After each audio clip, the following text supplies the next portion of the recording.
Bem-vindo, meu irmão, bem-vindo, minha irmã. Vamos bater um papo, como fazemos toda semana, e sempre muito pertinho de Nossa Senhora, como se ela estivesse também nesse bate-papo nosso. E hoje nós temos a alegria de bater um papo bem gostoso com esse tema: Maria, Mãe da Igreja e Modelo dos Cristãos. Certamente é um tema que muitas vezes surge e ressurge na nossa reflexão, mas eu acho muito importante porque acho que você concorda comigo que a maioria dos católicos ainda tem Nossa Senhora quase que somente como intercessora, não é mesmo? Fonte de graças e tudo mais, e a gente tem tanta dificuldade em ver Nossa Senhora, primeiramente, como modelo. Esse modelo caprichado de Deus, que é bonita. E depois, como mãe de toda a igreja, mãe de todo o povo de Deus, uma mãe que não descuida de seus filhos e filhas em nenhum momento. É por isso que antes que a gente peça, a mãe já está correndo para ajudar a gente. E nós vamos bater um papo aqui com um querido confrade, Frater Caio Oliveira Bueno. Seja bem-vindo, Frater Caio. Muito obrigado, Padre Ulisses. É uma alegria estar aqui com você, né? Estar aqui no programa Magnífica, né, da Academia Marial. Uma alegria poder estar aqui partilhando um pouco hoje daquilo que a gente pesquisou durante a pós-graduação, né? É verdade, ele é também pós-graduado, da terceira turma, né, Caio? Da De terceira turma. pós-graduação, pós-graduação em Mariologia, que é feito junto com a Beoniana, Academia Marial, e a Beoniana, Faculdade dos Padres e Religiosos Beonianos, né? Pois bem, o Caio, ele é natural de Munhoz, sul de Minas Gerais, né? Cidade que produz mineiro muito bom. Além disso, ele Exatamente. é consagrado redentorista, é religioso da Congregação do Santíssimo Redentor, já é bacharel em filosofia pela PUC de Campinas e é pós-graduado em Mariologia pela Academia Marial, pela Faculdade Uniana, e está terminando a teologia no ITESP, e ele atua então e nos ajuda demais em todas as nossas iniciativas, todos os nossos projetos da Academia Marial. Então, a gente já vai aproveitar um pouco daquilo que foi a monografia feita pelo Frater Caio por ocasião da sua formatura aí como pós-graduado em Mariologia. É isso mesmo, Caio? Exatamente. Para o meu artigo eu escolhi, né? Para minha pesquisa eu escolhi esse tema: Maria, Mãe da Igreja e Modelo dos Cristãos, justamente para que a gente entenda um pouco dessa maternidade e o que ela pode contribuir para a nossa vida enquanto cristãos, né? Exatamente, Caio. E é tão importante que a gente perceba Maria dentro de uma história da salvação, dentro de um quadro maior, né, do que simplesmente uma imagem a qual a gente recorre, ou então sempre compramos alguma imagenzinha de Nossa Senhora. E aí cai a primeira questão que você poderia elucidar para nós, né? Qual é a importância de Maria de Nazaré nesse plano, nessa história da salvação? Então, Maria, ela tem uma presença muito importante, né, no plano da salvação. Ela foi alguém que colaborou com o cumprimento da promessa de Deus, né? Maria é aquela que nós podemos dizer que inseriu o Filho de Deus na história humana. É aquela que Sim. teceu o eterno no tempo, né? Nós temos até a imagem, os santos padres trazem a imagem de Maria como tecelã, aquela que tece o eterno, que é Deus, aqui na nossa história temporal. E Maria, ela realiza essa sua missão junto ao plano de salvação de Deus, como uma pessoa responsável, né? Como alguém, de fato, que colaborou de forma consciente com Deus. E assim nós podemos dizer que Maria, ela foi uma grande colaboradora, colaborou com Deus para a história da salvação do seu povo, para a nossa história da salvação, né? E isso nós também podemos ver quando vamos ler lá o documento Lumen Gentium, no seu número 55, traz um pouco desta realidade, né? Maria como colaboradora na história da salvação. E nós podemos dizer que Maria colaborou com Deus com uma livre fé e obediência, né? Maria, ao dar o seu sim a Deus, ao dar o seu consentimento, ao dizer a Deus que aceitava ser a mãe de Jesus Cristo, ela se torna então uma protagonista, né, na história da salvação.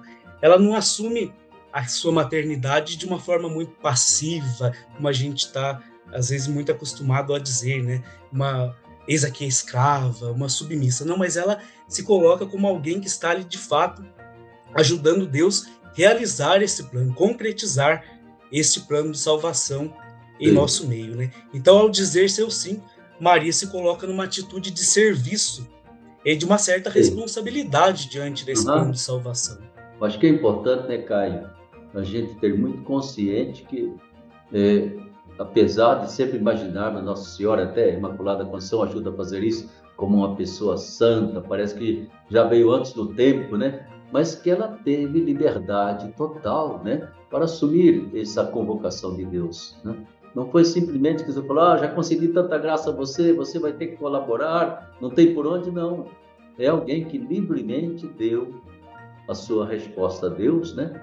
E eu tenho a impressão de que ela não podia jamais imaginar tudo que iria envolver esse fiat, esse sim, ela não poderia imaginar, né? Mas ela abraçou o projeto de Deus, como diz assim, seja o que Deus quiser, né? Aqui está a serva do Senhor. Acho que é muito importante ver que há, digamos assim, uma colaboração, como você dizia, ativa, consciente, responsável dessa jovenzinha. Ela não foi, perdão da palavra, manipulada por Deus, né? Ela podia ter dito, olha, me desculpe, né? Escolha outra pessoa, mas não, ela percebeu aquilo e livremente assumiu o que Deus iria realizar nela.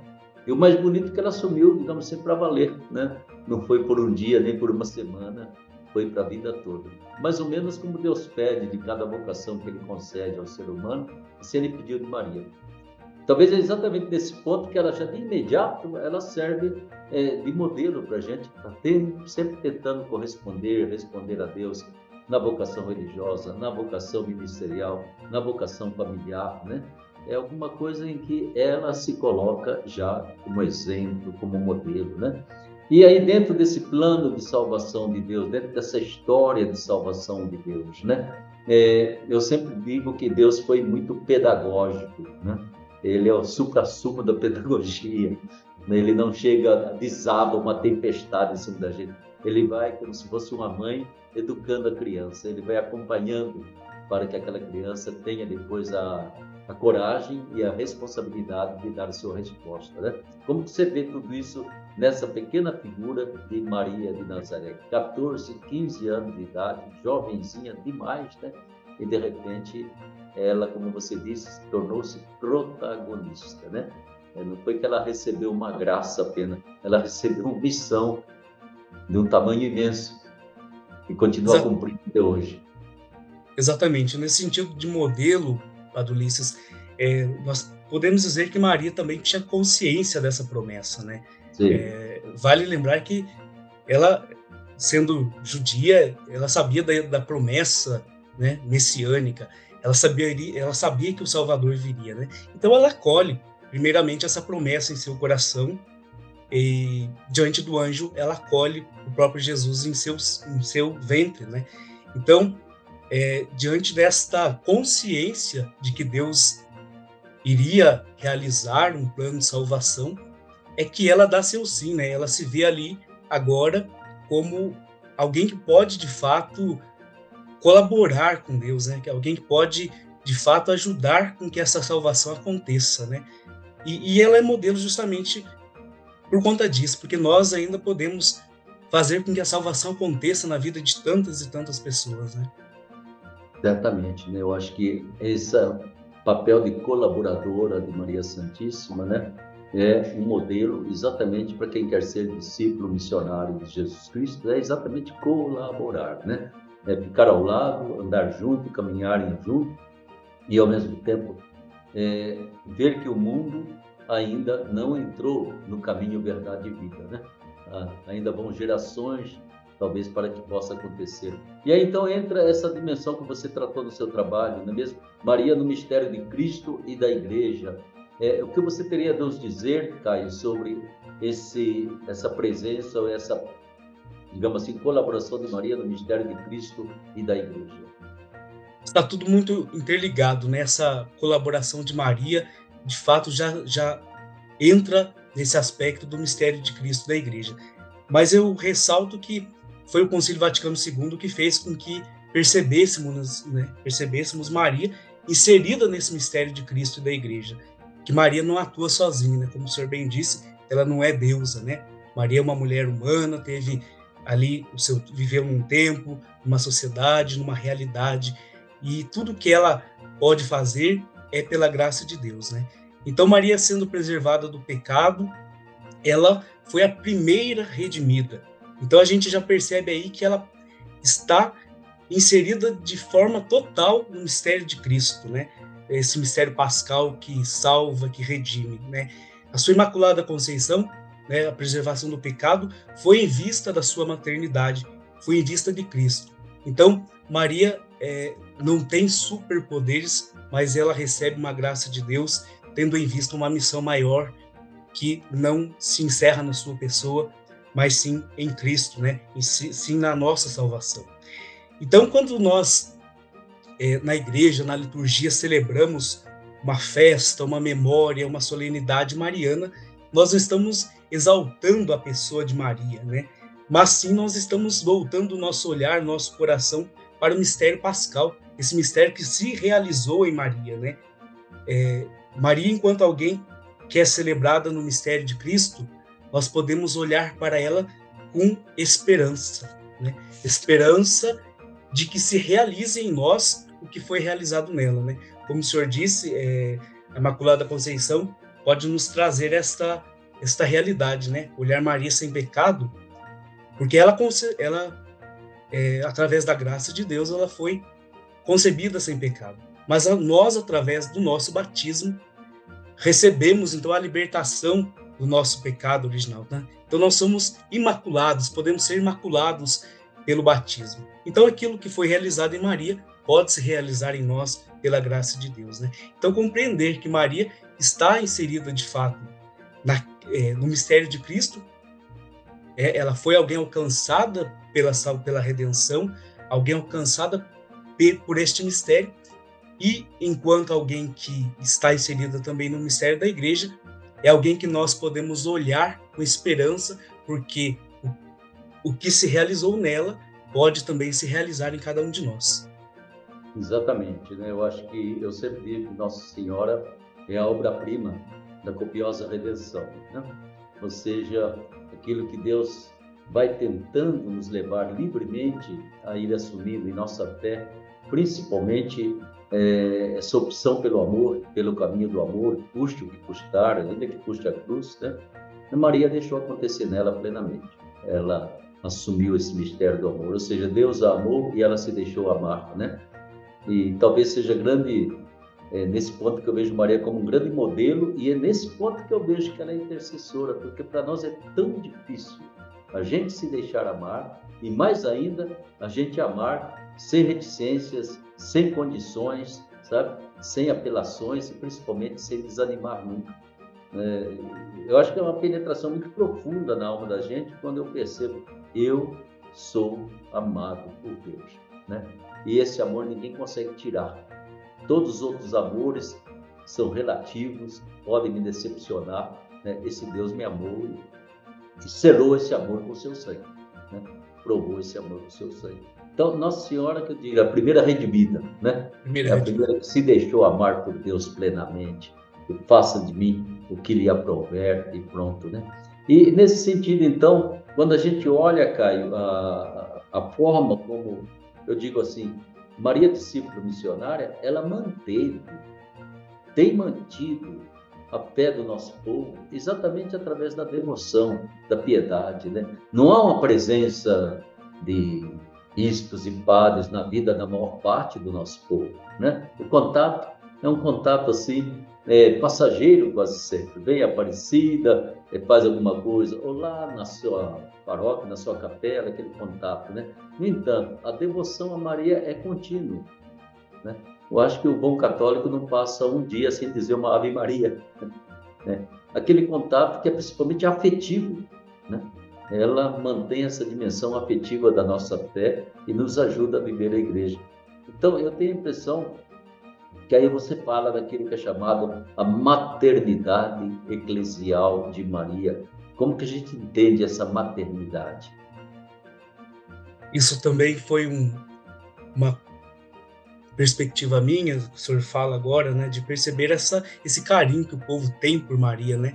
E justamente muitos tomam Maria como mãe, e eu quis tentar entender um pouco dessa maternidade, né? Como a Sim. gente pode entender a maternidade de Maria e trazer para a nossa vida. Então eu resgato que foi o Papa Paulo VI, né, que reforçou esse título, essa dimensão de Maria, né? Ela sendo, então, a mãe da cabeça da igreja, que é Cristo, deve ser também a mãe do corpo místico, né? Que somos todos nós. Então, nós podemos dizer que Maria se tornou nossa mãe na ordem da graça, né? Por Jesus Cristo. Por vontade de Jesus Cristo, quando ela estava lá aos pés da cruz, o próprio Jesus nos dá a ela como mãe. Mas esta maternidade na ordem da graça nos alcança na ordem ontológica, né? Algo deve mudar em nossa vida quando nós assumimos Maria como mãe. Algo deve implicar em nossa vida, né? Então eu digo e sempre reafirmo que Maria deve ser de fato assumida por nós como mãe. E acolher Maria como mãe implica em trazê-la para a nossa vida, em imitá-la nas suas virtudes evangélicas. Isso também eu coloco no meu trabalho e baseando em Stefano de Fiores, que é um teólogo, ele fala isso, que as virtudes de Maria devem ser imitadas por nós cristãos, né? Então a maternidade de Maria deve ser assumida por nós como algo que nos leve a fazer a vontade de Jesus. Maria, né, como o senhor bem disse, ela nos insere num caminho, né? E a maternidade de Maria deve ser uma pedagogia. O senhor falava de Deus como pedagogo e eu atribuo isso a Maria. Maria, como mãe, deve ser assumida como uma pedagoga, aquela que nos insere num caminho, nos ensina a seguir e a continuar os passos de Jesus Cristo.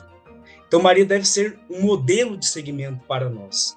Deve ser uma figura, um protótipo, como nos traz o Vaticano II, né? Um exemplo seguro a ser imitado. Então, essa maternidade eu abordo nessa perspectiva de uma pedagogia. Entender Maria como quem nos insere no segmento de Jesus Cristo e quem nos coloca num caminho seguro para segui-lo. E, por um outro lado, essa maternidade ela não pode ser vista como causa de separação e divisão entre as religiões, entre as igrejas, né? Porque muitas vezes nós vemos falar, nós somos a igreja que tem mãe, né? Nós temos mãe, nós não somos órfãos, né? Mas a maternidade de Maria não deve ser levado por esse lado, mas sim como algo que nos ajude a viver de forma concreta o evangelho, o cristianismo, aquilo que nos pede Jesus Cristo, né? Sei. Caio, você fez teologia já nesses tempos, né? Eu fiz no tempo antigo, eu sou do Antigo Testamento. E você ainda fez a pós-graduação, né? Eu vou só partilhar com você, e você pode ser a favor ou contra, ou então me corrigir, tá bom? Mas eu olho sempre assim, a gente costuma dizer Pai, Filho e Espírito Santo, né? Pai é homem. O Filho nasceu como Jesus de Nazaré, homem, né? Ultimamente a gente tenta de vez em quando chamar o pai de pai e mãe, para tirar essa história de que ele seja do sexo masculino, não tem nada a ver, é um espírito perfeitíssimo, né? Mas você sabe que às vezes eu fico pensando que Nossa Senhora, mesmo sendo uma criaturinha tão frágil, né? Que deixou que Deus elaborasse todo o coração dela, será que se a gente conseguisse colocar um pouco na sombra essa imagem de divino Pai eterno, né? Será que nós não podemos ter Maria como sendo o rosto materno de Deus? Entende? De repente, essa criatura, aquele que é o filho de Deus, é o filho de Maria, né? Então, num certo sentido, ela quase que é um rosto materno dessa divindade que nós chamamos de Pai eterno, né? Mas que realmente não é nem Pai, né? É um espírito perfeitíssimo, né? Mas é tão importante perceber que esse mistério de um Deus que gera, né? De um Deus que é a origem de tudo, origem da vida, de tudo. Imagina, esse Deus é pai e mãe, né? É tudo que a gente possa imaginar. E às vezes eu fico olhando para Nossa Senhora e falo, acho que era um rosto feminino de Deus, né? Será que é uma heresia muito grande? O que você acha? Não, eu acho que não. Se não me engano, o próprio Papa Paulo VI mesmo ele diz, né, Deus é pai e mãe, e ele foi um pouco incompreendido naquele tempo, né, justamente para falar desse modo de Deus amar. E eu me recordo que há algum tempo aí, em Aparecida, a novena da padroeira, né, teve esse tema, Maria, reflexo do coração materno de Deus. E nós pudemos então contemplar Maria, né, que revela de uma forma tão feminina, podemos dizer, de uma forma tão materna, este amor de Deus, né? E nós podemos perceber que essa figura de Maria, ela chega a nós cristãos com uma facilidade muito maior do que a figura de Deus, né? Então eu acho que Sei. se a gente valorizar de fato esse Maria nessa perspectiva de alguém que revela o amor do Pai, né, o amor de Deus, a gente consiga mostrar de fato para o povo que Deus nos ama, né? Porque quando a gente fala Deus nos ama com amor de Pai, parece que não atrai, não encanta tanto o povo como quando a gente fala que Maria é nossa mãe, né? Maria nos acolhe, o santuário Casa da Mãe. Então eu acho que sim, nessa perspectiva a gente pode mostrar que Maria revela o amor materno de Deus. Porque nós poderíamos fugir um pouco, não é, Caio, desse tipo de teologia que acaba orientando a maior parte das religiões, em que a figura de Deus é só uma figura identificada com o poder, né? Sim, Um poder infinito, imenso, entende? É uma figura máscula, né? Que faz o que bem quer e pronto. O mistério da encarnação não tem nada a ver com isso. O mistério da encarnação tem que ver que Deus nos amou tanto, era tão louco de amor para a gente que fez a loucura de mandar o Filho dele até nós, né? Então, essa forma como as religiões pagãs e o próprio, em parte, o Antigo Testamento coloca sempre o Deus todo-poderoso, cheio de poder, capaz de fazer o que bem entende? E a gente com medo louco dele, se ele não estiver a favor da gente, estamos perdidos, né? E pronto, de repente, a religião é feita de verdades, que você tem que acreditar, e de poder, né? E tem que ter a proteção. E se esquece do coração, se esquece da dimensão do afeto, do amor, né? E que a única coisa que nós acreditamos que é eterna é o amor. O resto tudo vai cessar de existir. O amor vai ser eterno, né? Então, por isso que eu acho que a revelação de Maria na nossa fé cristã católica, ela é importantíssima para a gente poder, digamos, através de Maria, eu enxergar esse mistério do divino de uma forma diferente, né? De Júpiter, Baal e tudo quanto foi divindade possível sobre a terra, foram sempre divindades másculas, poderosas, né? Que podiam fazer o que bem entendiam, e o ser humano sacrificando animal, tudo, para ver se dava um jeito de conter a ira divina. E tudo isso foi uma falsidade tão grande, uma mentira tão imensa para nós, né? Quando você vê uma criança no presépio dizendo é o Filho de Deus, é esse o Filho de Deus? Quando você vê uma mulher como Maria, entende? Cheia de graça, cheia de Deus, né? Então, eu tenho a impressão que, por isso que eu dizer para você, Maria é o rosto feminino de Deus, né?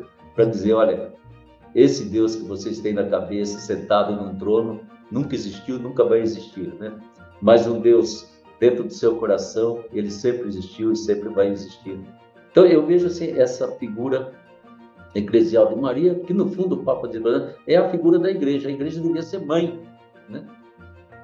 E não um legislador que tem cheio de regras, que manda isso, manda aquilo, e manda castigo, e fez pecado mortal, porque não fez isso, não fez aquilo. É mãe, entende?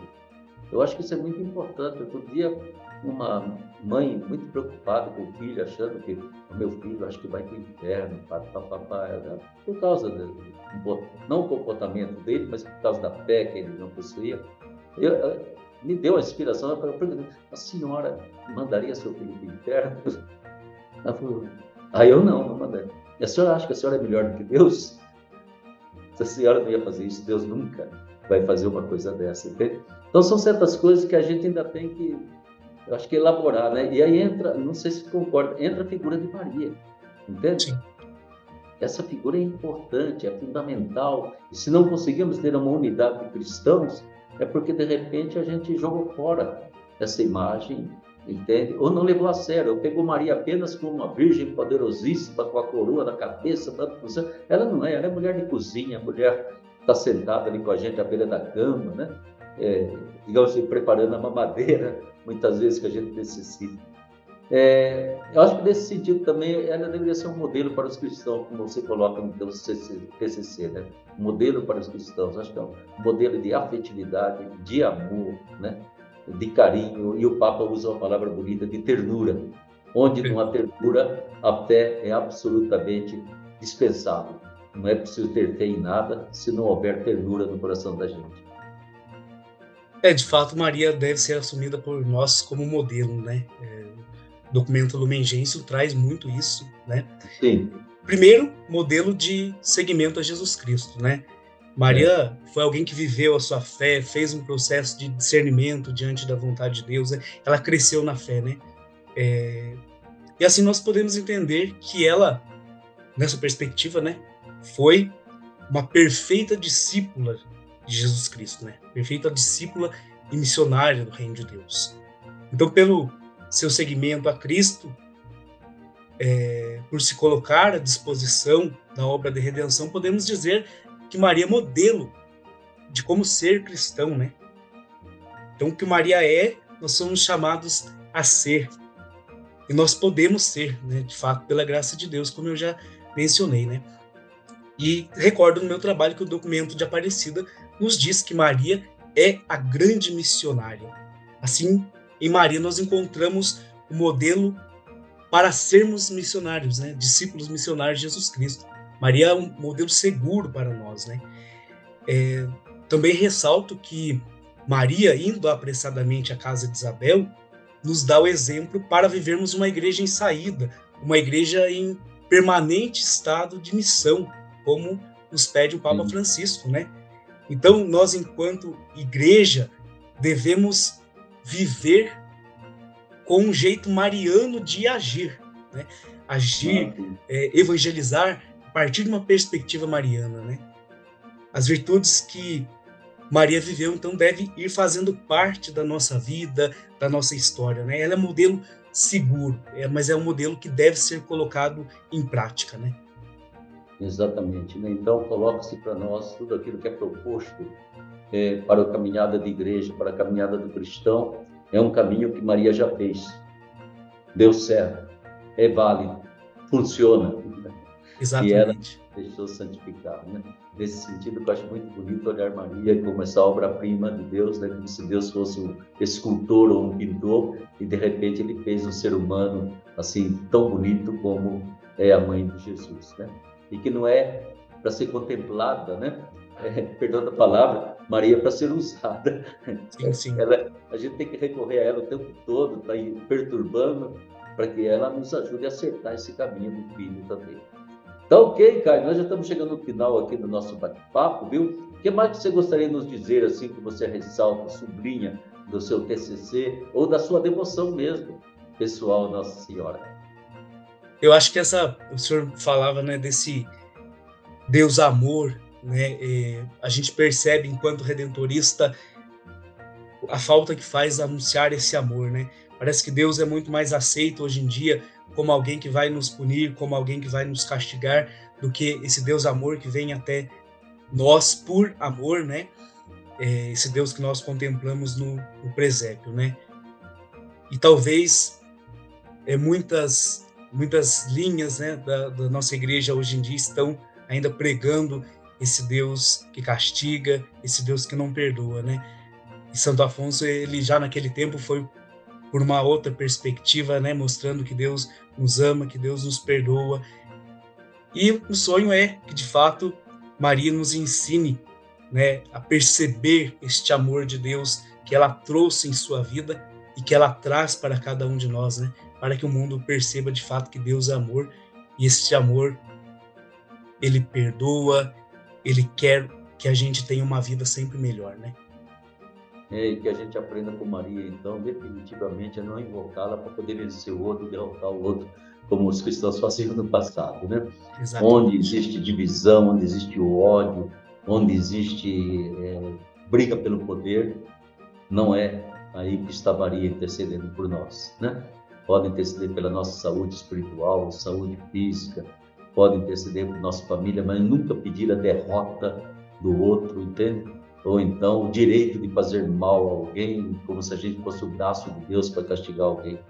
Olha, a gente necessita demais disso aí, viu, Caio? De que a gente, através do rosto de Maria, a gente consiga chegar a se convencer qual é o verdadeiro rosto da divindade, desse mistério profundo que a gente só consegue perceber uma pequena fresta, né?